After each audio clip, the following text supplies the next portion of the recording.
Welcome to the BS3 Radio YouTube page. Every week, we've been talking about The Last Dance. Well, guess what? The Last Dance is over.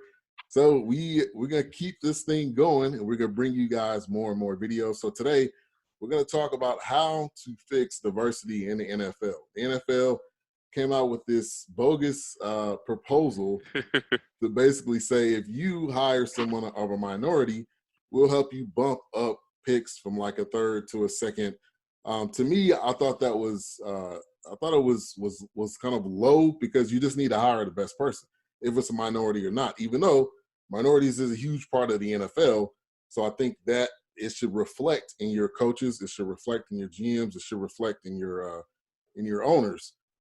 So we'll open it up. We got my pops here, we got T Mac here. We can go ahead and get into this topic. First off, how's everybody's day, Dad? It's Memorial Day. After I got into the whole spiel. You jumped right into it. That's okay. No, we had a good day. You know, ate some crab, and it was raining. It started raining this afternoon, so we didn't do a barbecue. But yeah, the girls went out to Juicy Crab, and so we had that, and kind of went through the same routine in the morning. You know how it is with grandkids. Right. But yeah, we had a good day, and I went shopping early this morning. I went to shop around 7 to pick up a few things. Okay. Missed that Memorial Day rush. Yeah. Well, yeah. The floodgates are open now, so people trying to get out and do their thing a little bit. See, y'all get to go out. I'm still locked in right now, so. Oh, is that right? Yeah, Cali, we still on lockdown, so ain't no stores really open like that. You can't go anywhere still? I mean, you can go you can get gas, I guess, a grocery store. You could. Yeah, you can go to essential places, but they haven't really opened everything up for business yet. So ain't no Memorial Day weekend sales, none of that stuff. No barbecue like that. Yeah, I mean, I barbecued. I got the ribs on the grill right now. They still cooking. They've been slow cooking since 9 this morning. So the bone is gonna slide out the meat. Slide right on out. Right. Yeah. You can go to Safeway though, right? Yeah. Oh yeah, we still go to Safeway and all the grocery stores, but none of the right.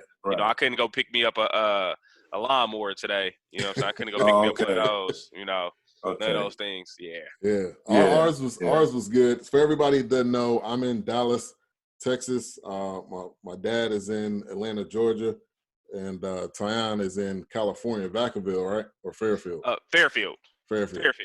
So it was raining pretty much all day. We had like 1 hour when it wasn't raining, and then from there on, it's pretty much been raining. But we had some chile quiles. I don't know if y'all know what that is. Shout out to everybody that eats some of those. It's like a breakfast Mexican dish, and then we had steak and potatoes for dinner. So I'm good. That itis kicking in just a tad bit. So I'm gonna open my eyes a little bit wider. All right, so let's get to the topic. You got the NFL banner. NFL's been trying to be more serious about diversity, but to me, they're not focused on it enough. It's not as important to them because it's not. I don't think they see that as something they need to focus on. They see it as focusing on the issues that they think are more important. But Dad, I want to go to you kind of first. You heard about the rule, proposal ended up getting turned down. But I want to get your thoughts on it because you've lived longer than me and Tyjun, and you've seen a lot of what happened in the NFL from now to back in the day to now. Right. Well, basically, regarding the rule, I thought it was a Band-Aid on a massive cut. I mean, you can't really fix it with something as minimum as that. And for me, it's basically an historical problem. And we tried to look at it in the context of hiring GMs and hiring coaches, but you have to look at ownership that's going to be willing to hire and invest in people that don't look like them. Right. And basically, when you look at the condition right now, and I had to get my stats together because I figure you're gonna come to me first. But you got I know. So you got 32 teams, and this was mind-boggling to me. You have 32 teams. Out of the 30, the ownership is Caucasian. Now, one of them is actually Green Bay Packers. So that's an incorporation. Right. So Green Bay is basically owned by, it's a nonprofit. So they're basically owned by the fans. Yeah, the citizens of Green Bay, yeah. The citizens of Green Bay, right. But so the other, out of the other 31 teams, you have 9 that are owned by women. Ooh, 9, either they're owned or co-owned by women. Did not know that. Now since this is our topic, let me break it down for you. You have, and I'm wearing a 49ers cap, so I'm gonna start with the 49ers.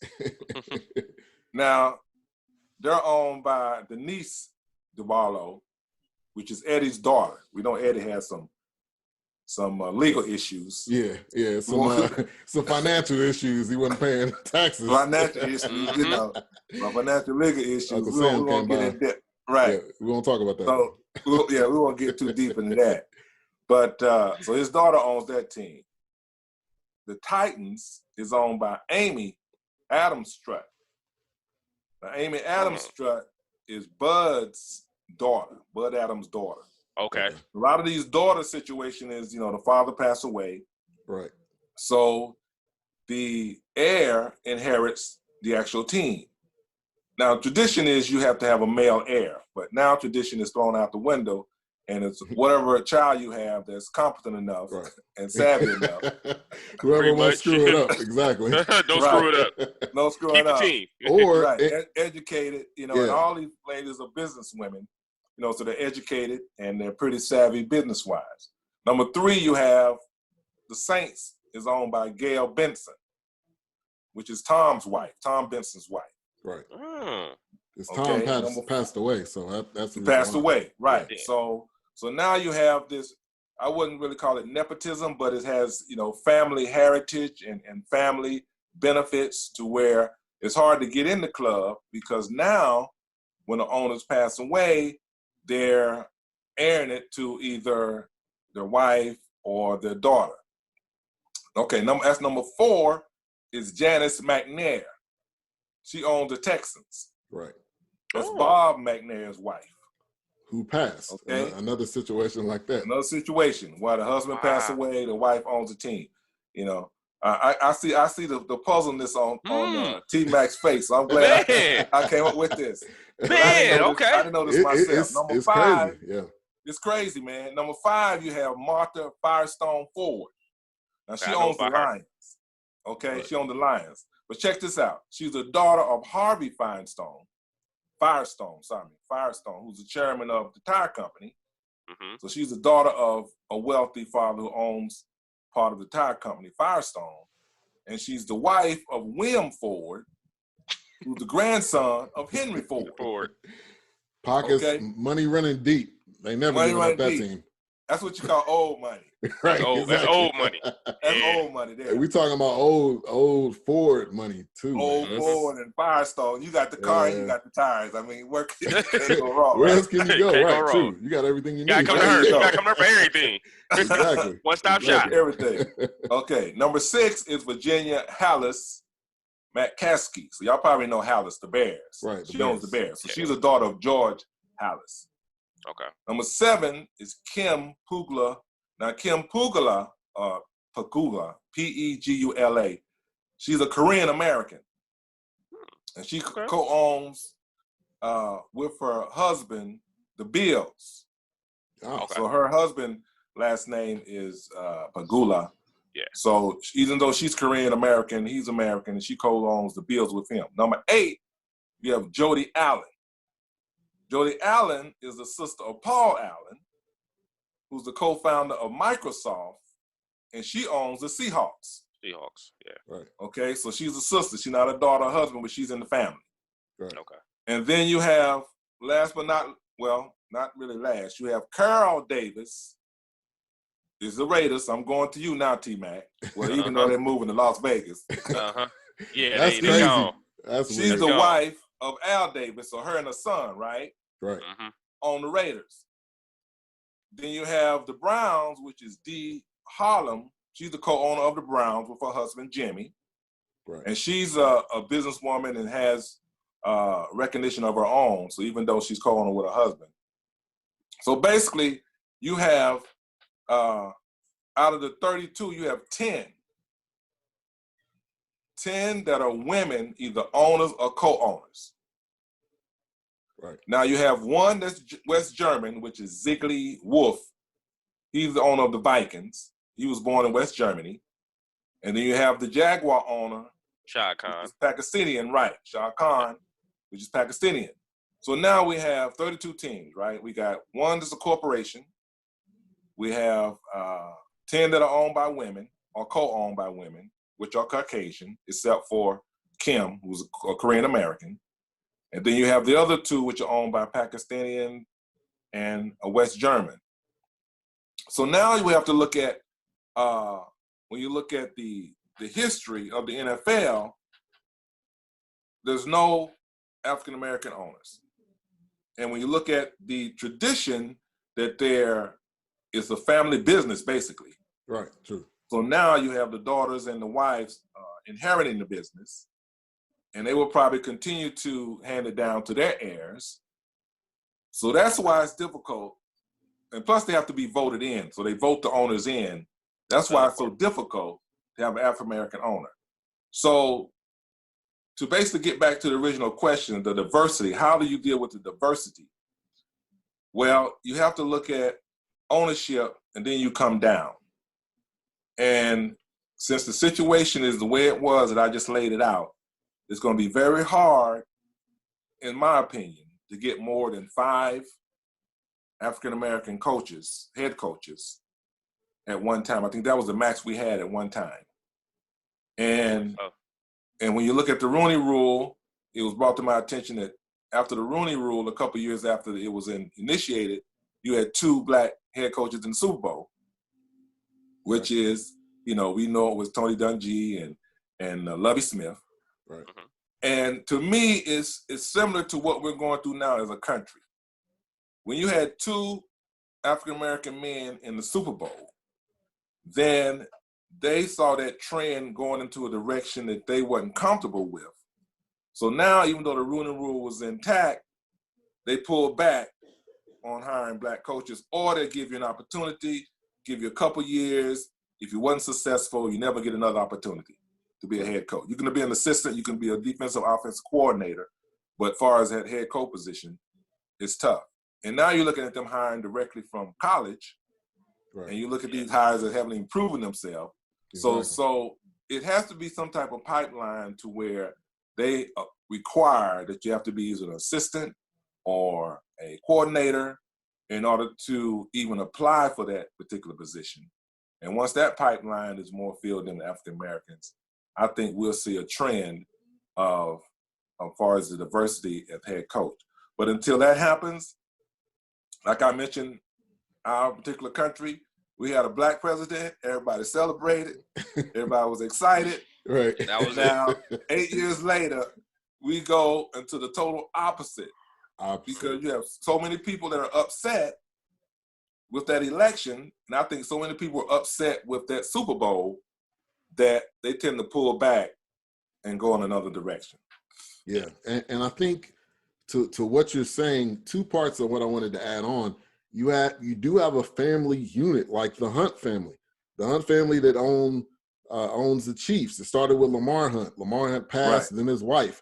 And I think his wife is down to the kids. So you bring up a really good point that it's a lineage of how this thing passes down. The only way it's going to get away from that is if they either don't want to do it, or one of them, the whole family passes away, or they end up doing something racist, kind of like a Donald Sterling type situation. It has to be blatant, though. Let's just make that clear. It can't be something subtle, because that stuff goes on all the time. So it has to be something so major that they have to force you to sell the team. And then the other part of what I was wanting to add on is that when these coaches are going from college to the NFL, prime example is Cliff Kingsbury. Cliff Kingsbury couldn't win at Texas Tech. And you expect him to go from here to the Arizona Cardinals in a rebuild mode and have him win when they had Steve Wilkes that was there only for a year. I think it was there for a year or 2. So Right. it's like when the minorities get into the role, their MO is almost let's sabotage them. But to me, that makes me think, how much do you really want to win when you're trying to sabotage your coach? You're not trying to give him great opportunities.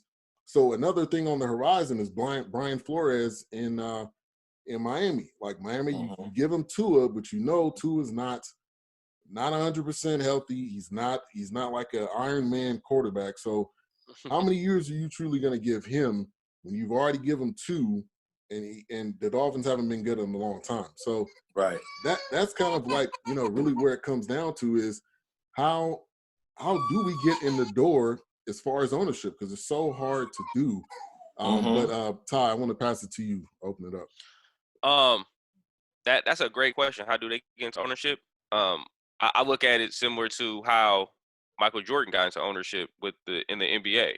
He actually had to start his own franchise, right? Like, I think that essentially that's what's going to have to happen for us to get some black owners in the NFL, right? The NFL will have to expand. And you look at the NFL is talking about already trying to expand over to Europe. I think that might be the starting point for African-American ownership, is probably doing something like that where they can start a team in Europe and possibly build a fan base over there, because as stated already, these teams are just getting passed down from generation to generation, and it's a financial investment. Like, it is a huge portfolio.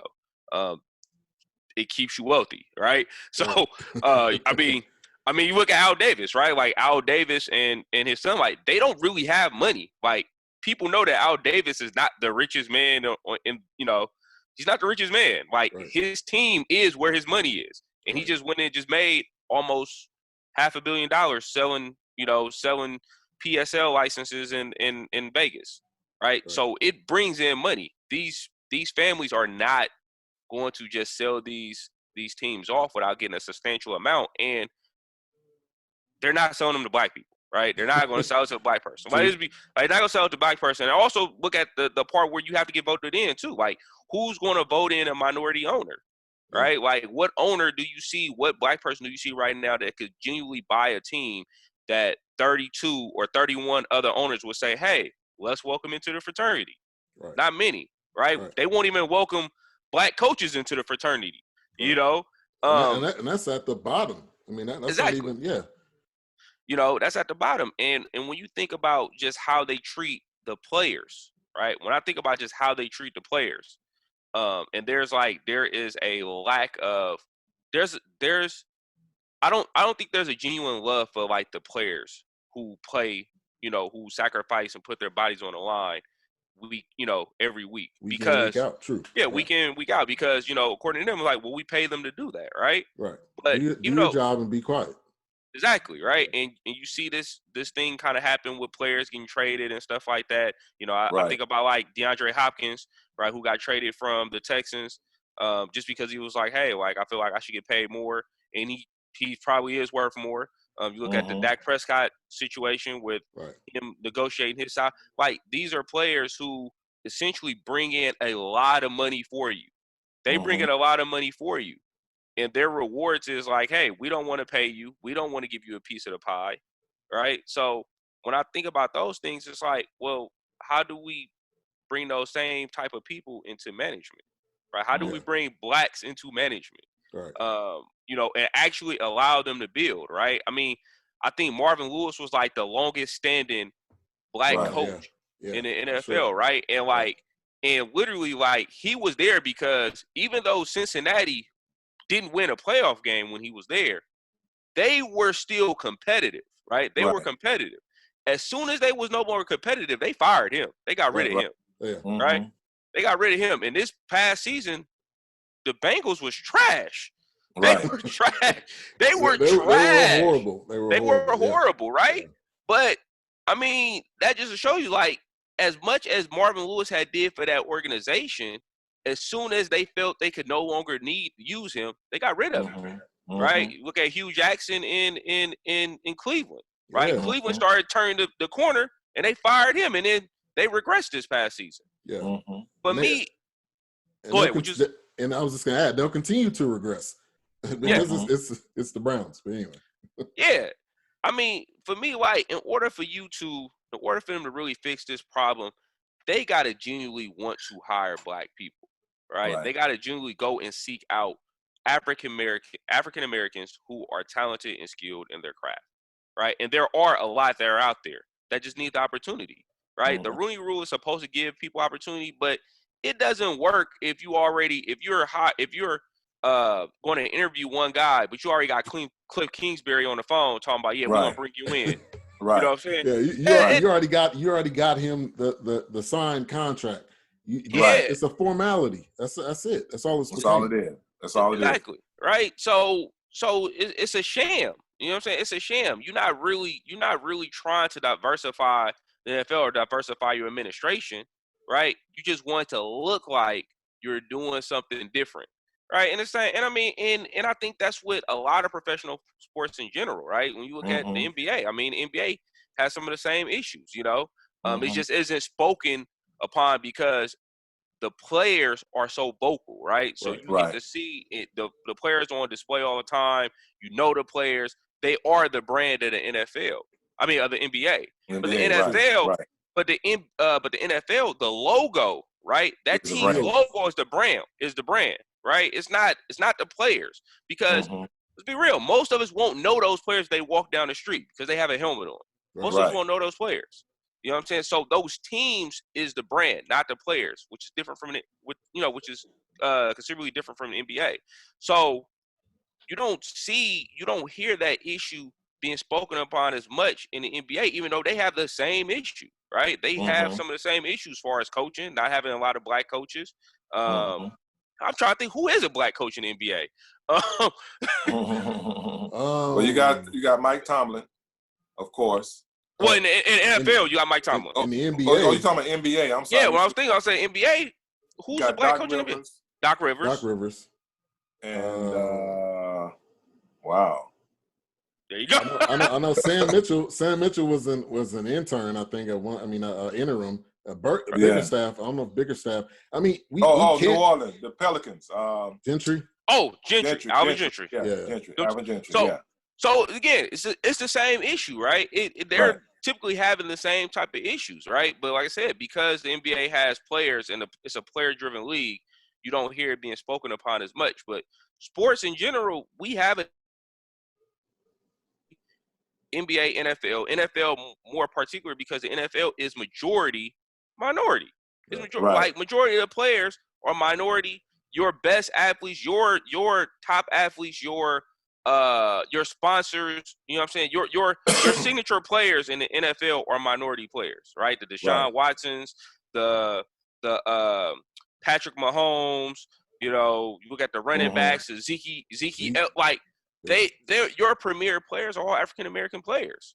How do you not have coaches to reflect those things is mind-boggling. Yeah. You know, and it definitely needs to change. We have to figure something out. And like I said, I think that first step, like I said, is ownership, but I think that ownership is going to come in at the expense of an expansion team. Like, you got to expand, and that NFL Europe thing might be just the way for them to do it. Yeah.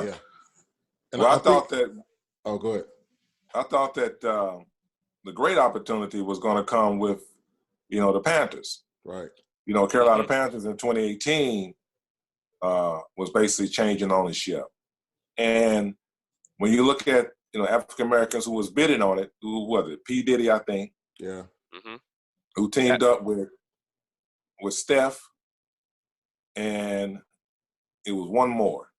It was like, I don't know if it was LeBron or something like that. Oh. Yeah, it may have been KD or LeBron.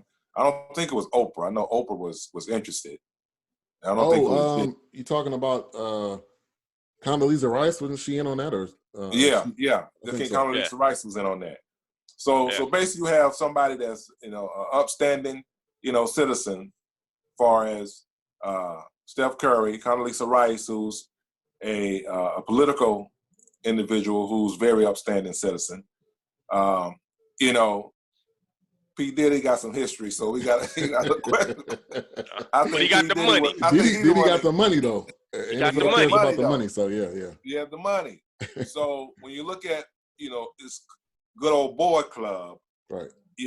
That was a great opportunity for an African American owner to get into the NFL.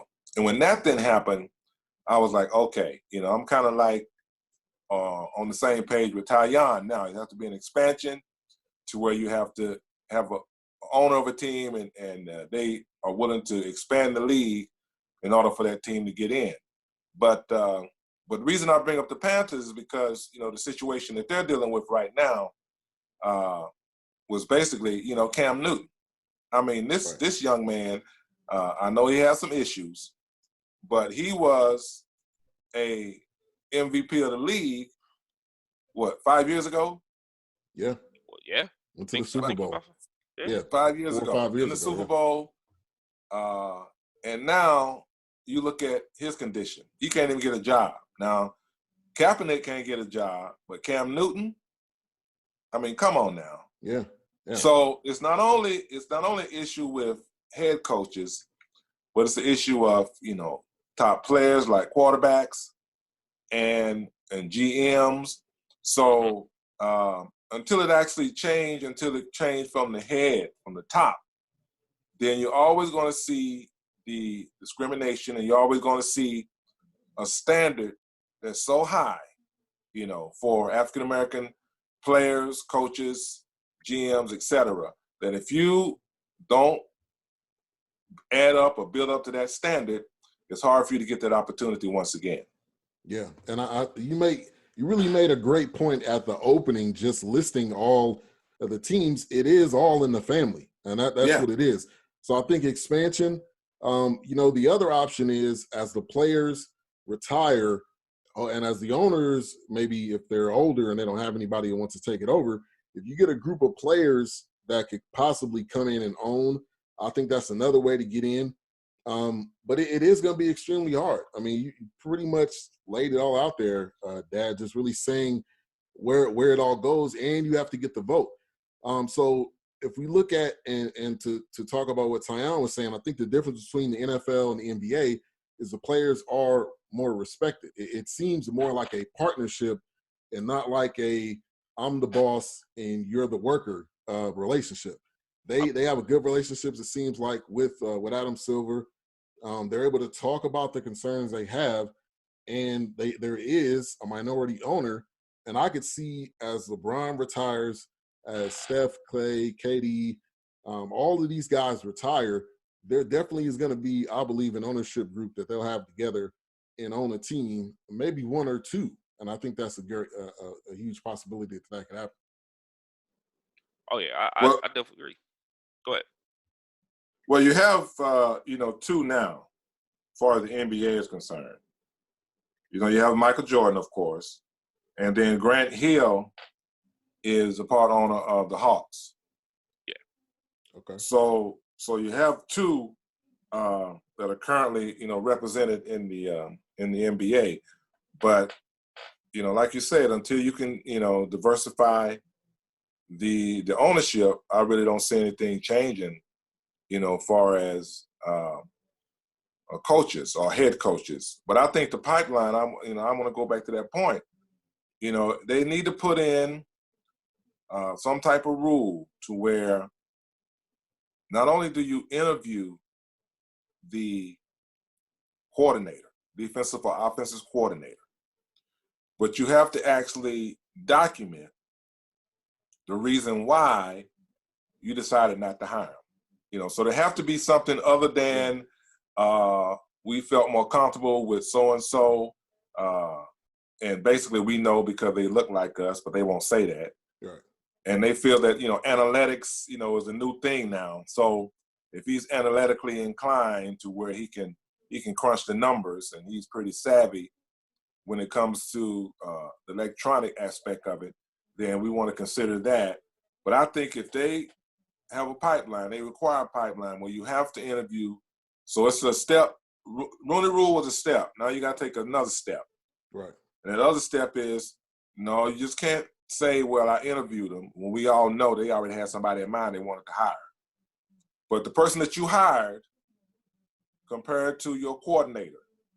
So it doesn't have to be an outside person that they require this for. But if it's a defensive coordinator, offensive coordinator for a team, and they interview him, you need to document why this individual that just came out of college don't even have a winning record. Yeah, Haven't don't been have to a a record bowl at game all. at all. How can you justify hiring him as a head coach compared to this defensive offensive coordinator who've accomplished, so many different things? So if they put that into effect, then they're basically going to be on record. Right. And once you're on record, then you can, now it's not, racism that's verifiable. It's not as blatant, even though we know the underlying reason. But once you document it, then basically it'll become public evidence as to why you're doing what you're doing. And you kind of, in a sense, of shaming people to do the right thing. Yeah. You got to force people to do the right thing. They're not going to do it voluntarily. Right. And then when they look at the makeup of African-American players, and when you look at the makeup of those who are bringing in the revenue, especially when you look at endorsement and so on and so forth, then they're going to have to be, held accountable for your decision. The only way you can hold them accountable, you got to have some type of documentation to verify it. Right. And that's a great point, because the Rooney Rule is basically like an N+2. You hire 3 people, and 2 of them have to be, or one of them at least, I think, has to be a minority. But I think it's so easy to get past that, because when a head coach gets hired, most of the time he brings on his staff. And I don't know, I don't even know if that has any type of guidelines, because when McCarthy came here, the story was that they interviewed Marvin Lewis. But me and my coworkers, we joke about it, like, as Marvin Lewis is coming down the hall, McCarthy's passing him, and he's like, don't even worry about going in there, because I already got the job. Right. And he just comes in there for 5 seconds for them, for them to have a conversation. So I think, in addition to what you're saying, Dad, I think you maybe say you have to have a certain percentage, because if you just say interviews are nothing. That's in the business world. That's in the corporate world, where it's diversity and you have to interview and you need to have at least one person that you interview that's a minority and all that kind of stuff. So I think if you give them a percentage of what they have to hire, I think that's a good direction to go into that. And then when we talk about the ownership, it's a lot of old money, which means old mindset. And old mindset is like this: my skin color is going to be the best because that's all I've done. For the majority of these old owners, that's all I've done throughout my time owning. So when you have the sons and when you have the daughters, you start to see more diversity. The Hunt family, you start to see Patrick Mahomes. I mean, you start to see you have Eric Bieniemy there, which I think he should get a head coaching job. But I think you start to see different mindset, because they're not. I don't think it's passing down further like it does with the old mindset and old ownership. So that's possibly another way. But Ty, you want to add on to that? Yeah, I mean, I first I want to say, because I kind of got distracted a little bit. You was making some great points. You was talking about Mike. You was killing it. So what I wanted to say, and I was thinking about the example you used with McCarthy and Marvin Lewis, right? He was like, they've already hired or whatever. And I was like, Marvin Lewis is one of those guys who probably should have a head coaching job, right? Right. But I was wondering, if you did percentages, how would that look, right? Let's say if you started to implement a system where a percentage of African Americans need to be hired within your organization, right? Would that start to truly increase the diversity, and would they finally get those looks at those offensive coordinator, defensive coordinator, and head coaching positions that they should, right? Yeah. One of my things I always hear people always talk about affirmative action, right? Right. And Affirmative action. Right. And people say, well, you don't need affirmative action. All you need to do is be the best. And it's like, well, a lot of us are the best, and we still get overlooked. Still not getting the job. Right. Like, exactly. And it's like, we want to say that affirmative action, there's no need for affirmative action, but we've seen that because of affirmative action, all these things have happened. And so now you are getting Black people that are in college. Now you get, that might be the same process that needs to happen in the NFL, where it's just like, hey, at some point you're just forced to hire Black people. Like, you got to be forced because for some reason you just continue to look over people who are qualified or maybe overqualified. You know, like I said, if you have a team that's rebuilding, I don't see how you do not call a guy like Marvin Lewis up who rebuilt the Cincinnati Bengals, right? And made them competitive. Maybe you don't want him to stay there for 10 years, but hey, you know what? If you hired Marvin Lewis for 5 years and said, hey, Marvin, we want you to rebuild our organization, blah, blah, blah, and move you up into upper management or some sort after you finish coaching, like, why not? Like, that's a guy that should get that type of job. Yeah. Right. You know, look at like Hugh Jackson. Hugh Jackson has been at a couple of spots and actually rebuilt some teams, right? So I don't know if people remember when he had the Raiders on point to go to the playoffs before before Jason Campbell. They had Jason Campbell as starting quarterback. You know that was hard. Man, that was a miracle job right there. I was like, Jesus. But you know, a guy like him, like, there are a lot of, you know, you brought up was it Baimi? But I can't say the enemy from the enemy.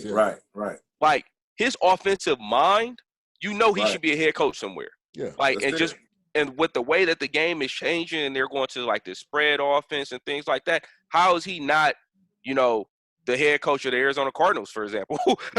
Right? Yeah, like, that should be the guy who's the head coach of the Arizona Cardinals. Right. Or, you know. And the bigger point is they just won the Super Bowl. The quarterback has won MVP. The quarterback has led their team. If you think about a relationship, the quarterback most of the time has a relationship with the offensive coordinator, relationship with his QB coach. I know Andy Reid has a huge part in this, but the enemy has a huge part in it as well. And for this guy to not have a head coaching job, to me, is that's not as blatant and clear cut. I don't know what is. What is? Right. Now, point in case, you have the Atlanta Falcons. Atlanta Falcons went to the Super Bowl. The year after, who was their offensive coordinator? Shanahan. Shanahan's head coach somewhere, ain't he? Head coach now. Fast track. They get the fast track. Fast track. Matter of fact, he had a call before he even got to the Super Bowl, and he was coming over to the Niners. Like, we hired. Yeah. Now, when we look at what happened in the Super Bowl, Shanahan gets a lot of blame for losing a 23-point lead, whatever. 24-3 lead, yeah. Exactly. Yeah, 23. So now, let's look at that's the Atlanta Falcons. Let's look at the New England Patriots. Now, they won the Super Bowl. Who's their offensive coordinator? McDaniels. McDaniels. Now, McDaniels elected to stay in New England, but they were begging him to come. Well, remember, before he left, he won one and left and went to the Broncos. Went to the Broncos, right. Yeah. Right. That didn't work out. But then Charlie Weiss. He was supposed to go to the Colts. I mean, they already promoted it on social media. They already changed the logo, and then he decided he didn't want to go there. So basically, it can work, but only work for certain people. Yeah, you know, true. Just like you say, Bieniemy, and I'm like Tyjun, I have a little trouble pronouncing that name. Yeah, but the Bieniemy, yeah, right. So when you look at that scenario, those two scenarios, then what other explanation do you have that this offensive coordinator, I mean, because when you look at the Chiefs' offense, man, I mean, they can be down 20 in the fourth quarter. And this guy, because, we got to give Patrick Mahomes we got to give him some props, got to give him some love. Right. But most of these receivers are wide open, man. Yeah, scheming. And Patrick Mahomes is not catching the ball. He's throwing it, but he's not catching it. Right. So when you got these receivers wide open, and I know Andy Reid's a genius, and because he's been there so long, and he's really an offensive genius. But then you look at Bieniemy was calling a lot of those plays, so he has the ability, he has the qualifications, he has the knowledge, he has the experience. But for him not to get a head coaching job, I mean, to me, that's kind of obvious what the problem is. Yeah. And Go ahead. And if you look at any team's website, I like to just look at the team, look at the coaches. You see that first line, which is the head coach, offensive coordinator. Most of the time, they're white. You look at the defensive coordinator, sometimes you may get a minority. When you look below at position coaches, like the secondaries coach, like the running back coach, there's a plethora of those guys that are African American. So I think like it's a mindset thing. It's like we don't want you to get the ultimate glory. We want you to be below this line. I have a friend that he did an internship at I think with the Raiders or something like that. But he had a guy that he talked to that's been a position coach for like 20 years. And he's like, I want to be able to do more, but the opportunities are not being given. It's not as equal as it is to somebody else. Yeah. So when we look at it, I think it comes down to a mindset. You look at the Browns. The Browns, I believe that they just hired a black GM. You look at Ozzie Newsome, who was with the Ravens for a long time. Right. So it comes down to me to mindset, and are you open? We're not saying that you have to be all gung-ho about it, but at least be open. Bring the person in. Give him as many years as you would give Joe Judge, who just got with the Giants. Give them as equal amount of years, because I think that's number one, that's fair, but number two, like, do you really want to win? That's the other thing. Like, if you really want to win, you would hire Eric Bieniemy. If you really want to win, you would hire the best person for the job. That a lot of times is a minority. I was really surprised to see Ron Rivera going over to the Redskins, because that to me that kind of blew my mind, because I didn't think that's the direction they were going. But I think we're starting to see mindsets changing. With that's going to be a slower process, because you still have older people, running the team. But if you can get a GM in there, I think that would be huge. And then let's talk about the black quarterback thing, and specifically, I want to start with Lamar Jackson. With Lamar Jackson coming into the draft, you have Bill Polian, and Bill Polian says, well, he can play wide receiver, or, he can play cornerback, or, one of those other positions. No, he plays, I've said this so many times, he plays quarterback. That's the position he played for the majority of his life.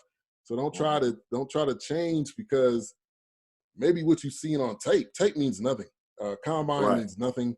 It's when it's first down and 5 and you're actually in a real game, that's when it truly matters. And I think we're starting to see more diversity there. I think we're starting to see this Deshaun Watson, Dak, this Patty Mahomes, this new influx of quarterbacks. You can't Lamar Jackson. You can't say that the black quarterback cannot be successful in this league, because I just named 4 of them, and there's Cam Newton that doesn't even have a job, who should have a job. Right. Yeah. It's when you look at the quarterback position, it still has that.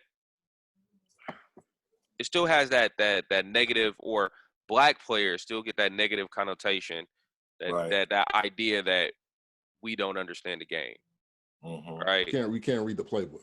We can't read the playbook. We can't read the defense, right? Like those things, dude. We are far beyond that now. Like, we are far beyond that. Like, and it was never an issue in the first place, but we are far beyond that. When you start seeing the Patrick Mahomes winning a MVP, right? And Deshaun Watson probably will win an MVP. I mean, he's pretty good. Dak Prescott was like number 2 or number 3 in offense last year. Like I think the Cowboys was number 1 in offense last year, but I think he was like number 2 or 3 in passing. 2 in passing yards. 2 in passing yards. Like, they're showing you that these guys, with their athletic ability and their understanding of the game, have changed the game. I mean, and they respect it. They respect that we changing the game. They just don't want to give us that respect. Right. So they know it, because you're seeing a guy like Hurts, like Jalen Hurts, who they consistently said he can't play quarterback. He can't play quarterback. Get drafted in the second round. Right? By the Eagles. By the Eagles, right? To play quarterback, right? They're like, we're going to play quarterback, right? Same thing with Dak. Like Dak was a 4th-round pick, but that was questioning him. And Mm-hmm. and so with that being, of course with Mark Jackson, who got drafted at the bottom of the 1st round. Right. But what you're seeing is these players understand the game. They understand the game, and their athletic ability, which I would say, for the most part, African American players have seemed to be more athletic than their counterparts, Yes. and have a little more skill than their counterparts. That's God given, man. We can't. That's help God given. The story, it just happens. But it seems like with that ability and their knowledge of the game, they have now started to take over that quarterback position. As these older quarterbacks are moving out, you're seeing quarterbacks they want to be more mobile, who can run, who can pass the ball, who can run, who can do all these different things. And they are looking at black quarterbacks to do that now. Right. Yeah. They just don't want to give us they just don't want to give us our props. That's all it is. Right. And I think they're evolving, because when you look at what Dwayne Haskins, for the Redskins, they gave him some opportunities, considering, his record with Ohio State. And I think he'll continue to improve as long as he gets the reps. But what really had me think that we're going in the right direction for his quarterback is Kyler Murray. I mean, Kyler Murray had so many things that were negative for his height and especially, because of his being able to look over the line. I know Drew Brees and kind of helped them out a little bit in that aspect. Mm-hmm. And also when you look at, the Seahawks quarterback, he kind of helped them out. Russell Wilson kind of helped them out in that aspect because of their success. But when they gave this young man, this starting position, and that's why they probably brought in the coach, because he was successful in college. But, when he was struggling, I'm like, oh, man, they're going to pull this young man, But they let him continue to play. They let him continue to work out his inexperience. And I feel that next year, he'll come back and he'll do well, So when you look at the major players that are doing well as far as in quarterback position, like Lamar Jackson. And so they're going to do well, and they're going to continue to do well. But let's get back to Dak for a minute. I know we got to talk about it. Big Cowboy fan right here, so we got to talk about this. When they giving this guy the runaround when it comes to paying him, and their excuses where he don't qualify for a max deal, but when you look at all the other players getting the max deal, and look at all the other players that are paying more than him and getting these long-term contracts and getting these guaranteed money contracts, you say, okay, well, if it was, and they always bring up the example, if it was Tony Romo, if it was Tony Romo now. Tony Romo was getting paid real good. Paid Tony Romo. Two contracts. Mm-hmm. Yeah. So it's getting better. It's evolving, but I think they should be taking care of that. I mean, that's something that's pretty, I don't know what they see in him that we don't see, or what they don't see that they don't think he qualifies for that. So I just want to throw that out there and see what, that the Cowboys fan, Tyjun, when he went to Texas, he dissed the 49ers and the Raiders. Yeah, he just, I know. Raised in the Bay Area. Yeah. I went to that training camp. I met some of the players, and they're like, man, y'all pretty nice. I'm sorry I was hating on y'all for my first 20 years of my life. but with the Dak situation, and I think too, there's a lot of false reports that's out there. They were saying, oh, we offered him 5 for 175. His agent said that that's not true. The team said it's not true. I think at the end of the day, this is all smoke and mirrors. I think the Cowboys, everything that I've heard is that they love Dak. They love the player that he is. And I think though 35 is his max, because to me, you can't pay him more than Russell Wilson, because I think Russell Wilson's, obviously he's done more. So I think now it's just guaranteed money in years. But when you look at it, the NFL makes so much money. The contracts are going to be going up, I think, in a couple years. So I think Dak's point was a shorter deal. But I think all of this stuff is going to get ironed out. Same thing with Zeke. Everybody said, what if Zeke doesn't show up? Zeke was there week 1. Dak will be there week 1. I think you give him 35 for 5 or whatever. Make it maybe a team or player option for that last year. If that's what Dak wants. But I think they'll get this deal done. And I think when they signed Andy Dalton, every person that came out and said, "Oh, Andy Dalton's about to take Dak's spot." Andy Dalton hasn't been in a playoff game in 4 years. Number one. Number two, he hasn't been to the Pro Bowl in 4 years. I mean, he's older now. He's in there as a backup. I really wish people would just calm down because it's not equal. Now, maybe, and I think the Cowboys haven't had a quality backup in years. So that's more so the bigger point. But the deal will get done. You can't pay him more than Russell Wilson. I think that's right. That's my only knock on whatever the deal's going to come to. Yeah, why don't you think he just go ahead and bet on himself and take that franchise, money like Cousins did, and then get the long-term contract next year? I think it can come down to that if that's what if it comes down to the season starting and him playing or not playing. I think he will play on that franchise tag.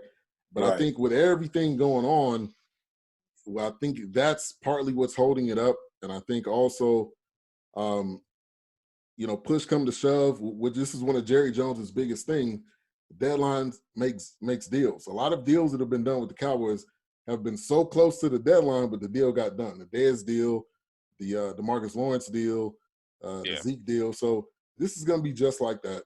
The Cowboys love Dak. I don't see them going anywhere else. And Andy Dalton will not start a game for the Cowboys. Well, I want to say this. I think it's a little bit different than the Cousins situation, because I think that Washington was trying to underpay Cousins, right? So they offered him less than that franchise tag. I think Dallas is offering him more than the franchise tag is actually, right? Yeah. So essentially by him signing that, he would be losing money, but as you said, he is betting on himself, because you're saying like, hey, if I put these same numbers up next year, the market should be there for me to get paid. I think my only concern that I have for Dak is, what does that market look like next year when Mahomes and Deshaun Watson gets paid, right? Because Mahomes has a Super Bowl and an MVP. Right. So he resets the market. Right. Yeah. And then by him resetting the market, then you're going to see everybody, that trickle down effect. But where do you end up falling in with no MVP? I think he has he has one playoff game. I think he has one playoff win. Right. And although he's been winning during the season, there are people that are questioning whether he's the reason for them winning, or whether that team is built around Zeke.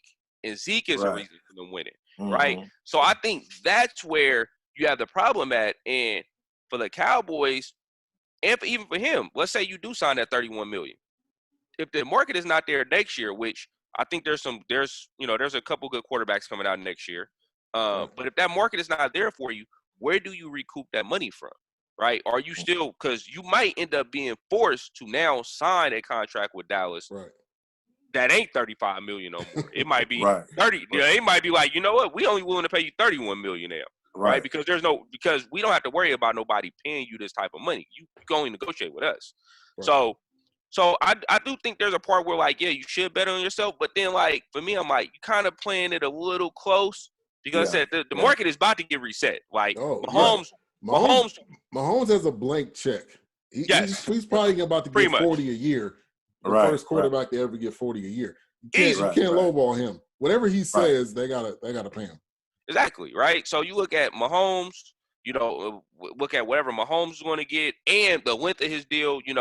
Dak is he's trying to negotiate that short-term deal. But if Mahomes says, hey, I'm gonna take, $40 million a year for 5 years, and that end up being a $200 million contract, well, Dak ain't got no leverage to come in here and say, well, I ain't taking 5 years. They're like, well, look, Super Bowl MVP just did it. Right.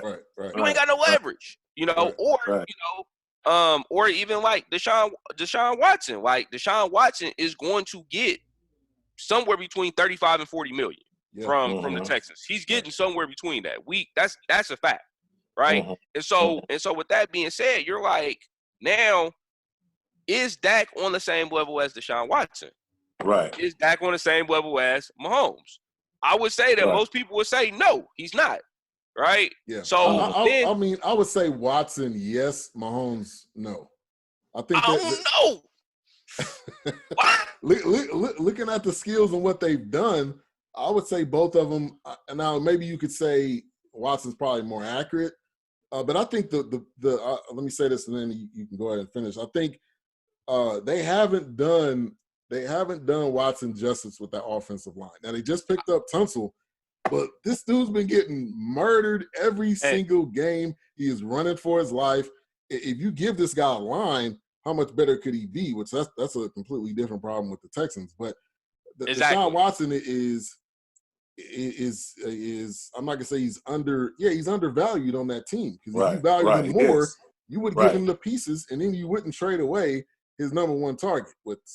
We have to do a whole nother video on the Texans. I don't want to compare. Like, I'm not comparing him to Peyton Manning as far as like what he like his abilities per se, but it reminds me of like a Peyton Manning situation with Indiana, right? Where Peyton basically, like, because he was so good, he hid a lot of the issues that Indiana had, right? And one of the things was their line was always terrible.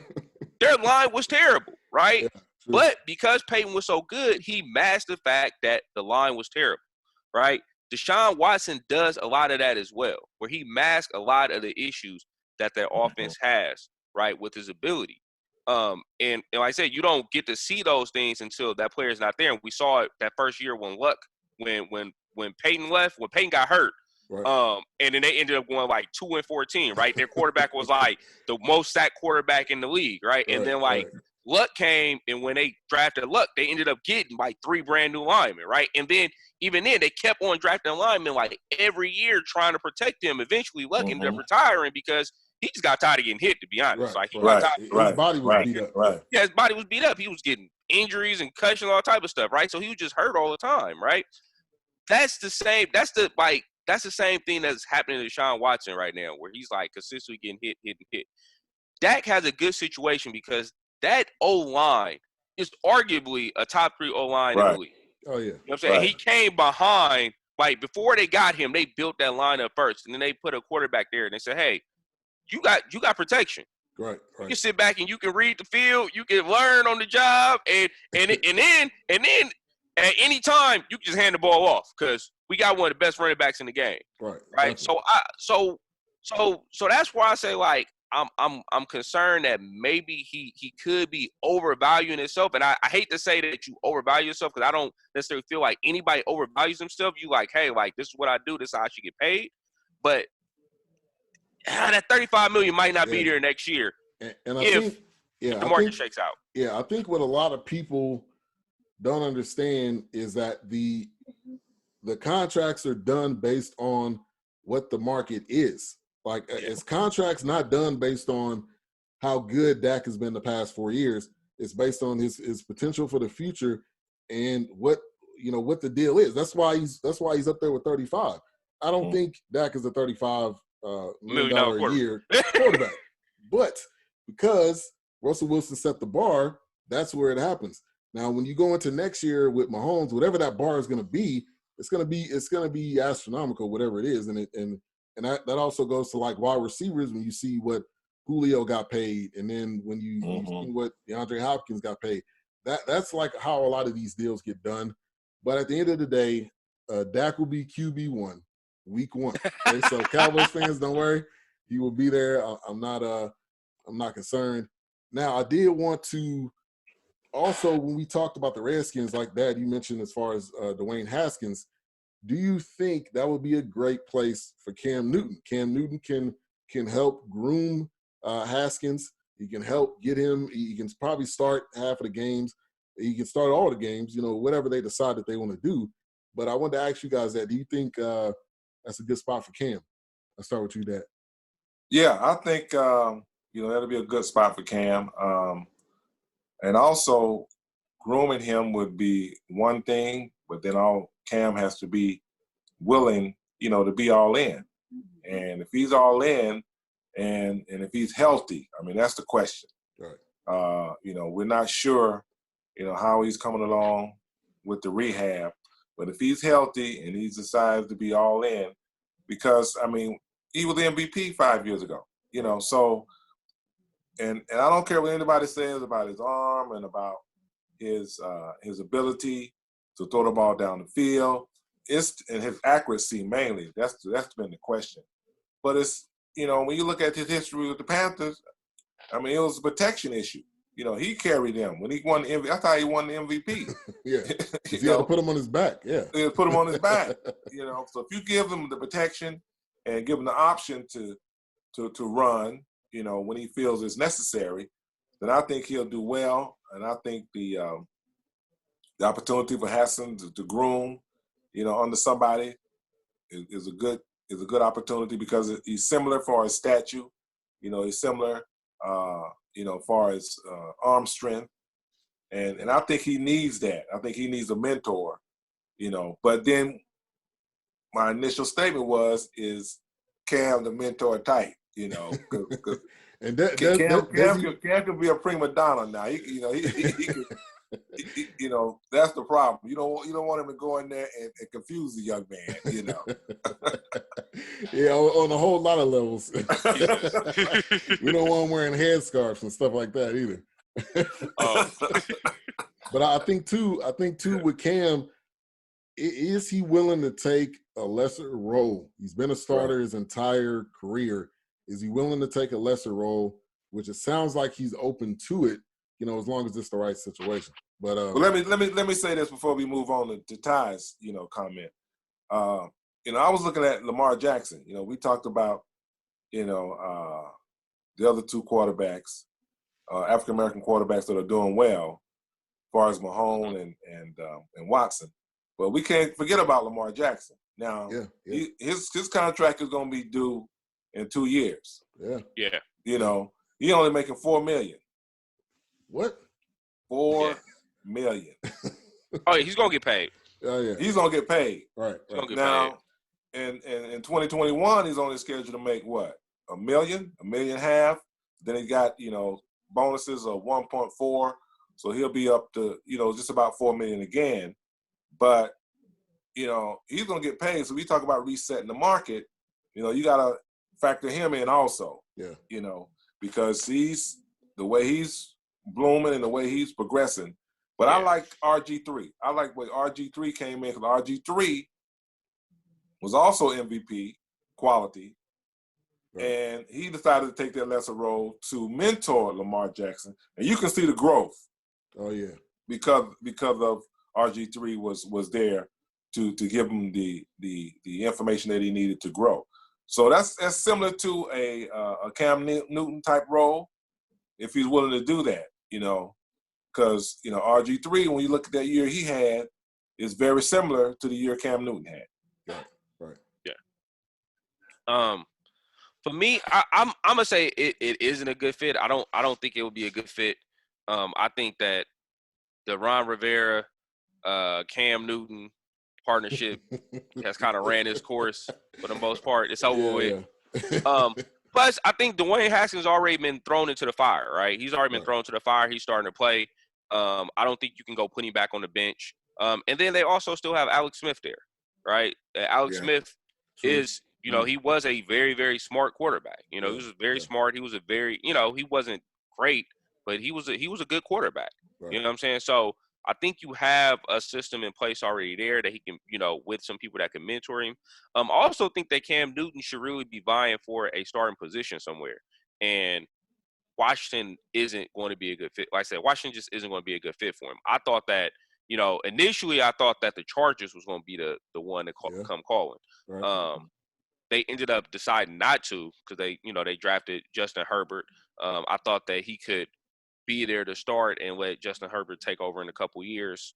And that didn't happen. I think they're going with what's the quarterback there? I can't think of his name. He was in Buffalo. He was in Buffalo and he was in Cleveland for a while. Tyrod Taylor. Yeah, they're going to give Tyrod Taylor his opportunity to start. there first, and then try to bring Justin Herbert along. So, I like that. I like that they're giving him the opportunity, but I thought that Cam could go in there and play immediately. I think Cam should go to like Cleveland though. I think Cam should go to Cleveland and go challenge for a starting position in Cleveland. I'm not sold on who they got there. Yeah. That's another topic there, because when you look at Baker Mayfield, the day or days before the draft, they was talking about this dude was going to be at the low first round, 15 or below. The day of the draft, I'm getting all these Bleacher Report and ESPN updates talking about he's going to be the first pick in the first pick in the draft or the third pick in the draft. So something happened, which I don't know. Ownership happened. Yeah. Ownership happened. I don't think that was Hugh Jackson's pick at all. I do not think that was his pick. Yeah. So that's a good opportunity. And also I thought about New England. Like New England, which you never know what they're going to do. I mean, their starting quarterback as of right now, I think is not Mallet, but I'll see if I can pull it up. But the quarterback right now is not going to be a Super Bowl winning quarterback like what they had. So I thought maybe, that could be like a sleeper possibility of him possibly going there. Jared Stedman looks like that's who's going to be their starter. Yeah. The guy from Auburn. But if you bring Cam in there, you don't need him to be the quarterback for the next 15 years. You probably need him to be the quarterback until you figure out, what you're doing. So I thought about them, but the teams and the list of teams are starting to decrease. So now it's like, what other avenues does he have to be a starter? And then you got to start looking at backup. Yeah, I mean, I think, outside of, and I'm just looking at the teams right here off the top of my head, starting positions that he could probably challenge for. Right now, I said Cleveland, I think, would be a good place for him to try to go and try to, challenge for a starting position. Jacksonville, I'm not sold on Gardner Minshew. No. I don't care how much people hype him up. Man, he was like good for like 3 weeks, and then the wheels just came off. The Fitzgerald complex. Yeah, Good for 3 weeks, and they're like, oh no, this guy should be a starter forever. Yeah, no, he shouldn't be because he failed the last 6 weeks. So no. Yeah, so no. So, Jacksonville, you look at a team like what other team I was thinking of? Were you thinking of Denver, maybe? No, I wasn't thinking of Denver because I actually think Drew Lock is a good quarterback. I think Drew Lock is going to be a good quarterback there. But I was thinking of backup positions. I was saying those two positions in particular, he can go and challenge to really start right now. The reason I wouldn't say New England, because I truly think New England likes Stidham, but I also think that New England is playing the idea that if they are bad, they'll end up in that quarterback. They'll end up Trevor Lawrence. So I think that they're willing to kind of take that chance. Their defense was pretty solid last year. So I think you can sit back and kind of see what you have in Stidham first before you kind of say, okay, let's just blow this up and start rebuilding again. But I thought those two teams, he could probably go and challenge to start immediately. And then I was looking at teams they can go and sit and possibly play in a couple years maybe. So like a team like, for example, like the Saints, like I think like Drew Brees is retiring. He's going to retire. He already has a broadcasting contract that I think it starts next year or maybe the season after next. So he's going. Like this is it. He's about to go. Now they got Jameis though.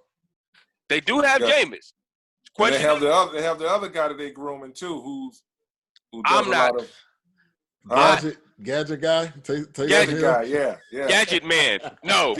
Gadget man is not. No. Sean Payton does not take him serious. We're not taking him serious. Week 1 is going to be like, hey, go on punt coverage. And he can say, play cornerback. And he can say, play kicker. Our kicker just got hurt. Yeah. He's getting paid to do whatever they want him to do. So Right. I mean, that's what you do at the end of the day. You get paid. But yeah, man, I don't take him serious. I thought about the Jameis Winston thing, and I was like, Jameis Winston would actually if they continue to build that offense, because they only got Michael Thomas there. It's like Michael Thomas to nobody else. Yeah. But if they start adding some more pieces there, I can see Jameis Winston taking over that program. And Sean Payton is a really, really good offensive coordinator. He knows his stuff. So, that connection could genuinely work. But I was thinking of like Cam Newton going somewhere and sitting behind, like for example, like there, or you look at like Roethlisberger is getting up in age. I don't think Roethlisberger has many years left. Yeah. You know, Right, maybe in Pittsburgh, because helmet head Mason Rudolph, he ain't gonna be there. That ain't gonna work. And newsflash, Big Ben will get hurt because he gets hurt every year. Every year. He does Big it to Ben my gets fantasy hurt. team. Right. Not every year because I don't pick him anymore. But every year you got to guarantee him getting hurt. And Jameis, I think Jameis was going to get paid more to go to Pittsburgh, but he decided the option to go to the Saints. So, but when you look at Cam, I mean, you have to look at the head coaches too. You know, and I'm sorry, but I can't see Bill Parcells and Cam Newton on the same sideline. I just can't see it. Yeah. You know, that's a tough one right there. I mean, Cam had to really do a transformation.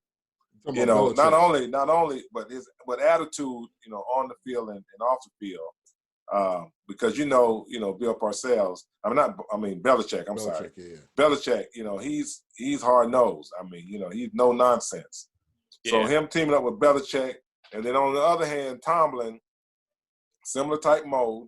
You know. Well, they got rid of Tomlin. Tomlin's out of Jacksonville. He's done. Oh, he is? You're talking about Tomlin. I'm talking about Mike Tomlin in Pittsburgh. Oh, Mike Tomlin. Oh, yeah. I'm thinking of Tom Coughlin. That's what I'm thinking of. Sorry. Because I think you mentioned Tomlin for him backing up Ben, you know, for a couple of years or a year, because Ben gonna get hurt, you know. But so that's the only thing that I'm concerned about, you know, Cam, and I think that's the dilemma why he's not in a particular situation or he's not signed as a quarterback now, is because they're trying to look at the right fit for him, you know, head coach, offensive coordinator.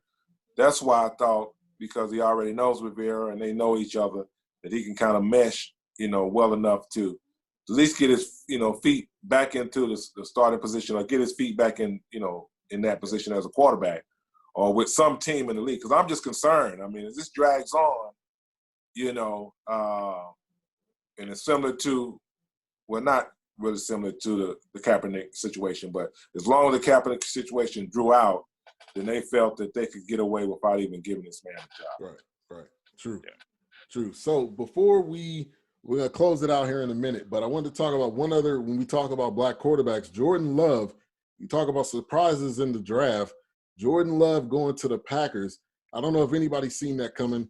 We already talked about Jalen Hurts, which Carson Wentz is there, which you gotta kind of read the writing on the wall. How much do they truly trust Carson Wentz? But the Jordan Love being drafted by the Packers, to me, was surprising in two ways, because one, you got Aaron Rodgers, who's arguably one of the best quarterbacks in the game, and then you have a quarterback coming in that was shooting up the draft board, you know, throughout the combine and everything. The other part is Aaron Rodgers going to treat him like Brett Favre treated him? And Brett Favre was like, "You're too young. I don't want anything to do with you. You're here to take my job." So I'm gonna be watching that situation very closely. But I wanted to get you guys' thoughts on that, Ty. Well, I mean, Aaron Rodgers already said he don't like it. So that just gives you some key indicators right there. And you're right. Like, he shot up the board. I think everybody was surprised by Green Bay taking him and saying, "Hey, you know, we're getting ready for our future." And Rodgers like, "I'm 36. Like, I still got years left, man. What you talking about?" What you talking about? What I'm saying? Yeah, like, what's going on? I mean, but, you know, Rodgers do have a history of getting hurt too, man. You know, he gets hurt quite often. And like I said, I think we're all shocked because that team really needs some receivers. Like, they need some receivers, man. Like, after Devontae Adams, there's nobody else. And they did not go get him any receivers. So I'm just wondering what's that team going to look like next year. But I like the pick. I mean, I think Jordan Love is going to be a good quarterback in the league, you know, and you get to sit behind, you know, one of the best quarterbacks, because, I mean, let's be like, Rodgers is probably a top 5 QB of all time. Like, right. I mean, the dude is, I mean, accuracy, the way he reads the offense, the way he manipulates the defense, like everything he does, I mean, it's up there with Peyton and, you know, and Tom Brady. Like, it's up there. Yeah. So I mean, he gets to learn from one of the best. And, I mean, you can sit on the sideline and learn. You ain't got to necessarily talk to the guy. Like, because, I mean, Brett Favre said he didn't talk to Aaron Rodgers, right? He would not talk to him at all. So Aaron Rodgers learned somehow, right? Jordan Love's going to have to figure out how to learn as well like that. Because I don't think Aaron is helping him to take his job. I think Aaron, I mean, the way Aaron plays, Aaron has – I can say Aaron could play till he's about 43, 44 too. Like, I think he can. He can play old to like Tom Brady. I agree. Yeah, and I mean he's mobile, right? So like he's not a statue. He's not a statue like Tom Brady or Peyton Manning. He doesn't, for the most part, he doesn't really take hits. It's just that when he does take a hit, it's just bad. Yeah, most of the time. Yeah. Right. Well, I don't know. I agree. I thought it was a good pick, and I'm not sure how he's going to be able to accept it. But Aaron Rodgers, I feel can adjust. But my whole concern is the coach, the head coach. I mean, we knew that there was some issues with him and LaFleur to begin with. Well, McCarthy, there was some issues. That's why he's out. Right. And now this new coach comes in who's young and not that experienced, and Aaron Rodgers is like, give me the opportunity and give me more authority and leeway to more or less run the offense. And he wants to run it one way, whereas Aaron Rodgers has his own method because where he came from and his experience. So that's what I'm thinking. I'm thinking if there's something that falls out between him and LaFleur, then they're grooming somebody to come in, because normally you look at the history of quarterbacks, when they get a certain age, they either goes to another team because of some conflict with the ownership or conflict with the head coach, or they're not getting paid, they feel what they're worth. So I think they're setting themselves up for a situation like that. Now, you look down the history, you can go from Joe Montana, you can go from, Brett Favre, you can go from now, Tom Brady. It doesn't matter.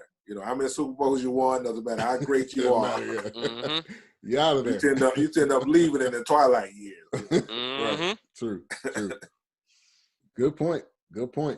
All right, so we started off how to fix diversity in the NFL.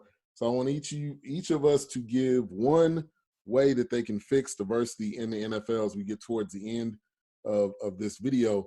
So I'll start with me. My one is to definitely have to force, and I think you have to give each team a percentage. And I'm going to say a percentage of upper level. So that's either, I'm not talking about the towel boy, I'm not talking about the water boy, I'm not talking about the secretaries. I'm talking about position coaches, on up. And I don't know what that percentage is, but I think you got to force it. You can't just say we're going to give you a upgrade in a pick, because you could just trade that. Like that's not really giving you a huge advantage, I don't think. So that's my one. Ty, what's your one? I mean, genuine interviews, man. Give somebody a genuine opportunity. Number one. Let's allow these coaches who have in-depth quality resumes an opportunity to get to the next level. Yeah. All right. Yeah, and my one is the documentation. Similar to affirmative action, you want to make sure that you have the opportunities for the African American coach, but you also have to document and have some type of explanation as to why you chose who you chose over somebody that has more qualifications and experience. Yeah. All right. Well, thank you everybody for tuning in. If you want to give us a topic for the next show, you can put that in the comments. Make sure to subscribe. Make sure to also click that bell so you can be on top of all the content that we are putting out. We're doing new videos each week. You may have different people coming in, but we're going to continue to keep this going. So thank you, Dad. Thank you, Tyjun, for coming on. Appreciate it, man. Thanks for having me. It's always a pleasure. Yeah, it's always. Peace. All right. Later. Take care now. Later.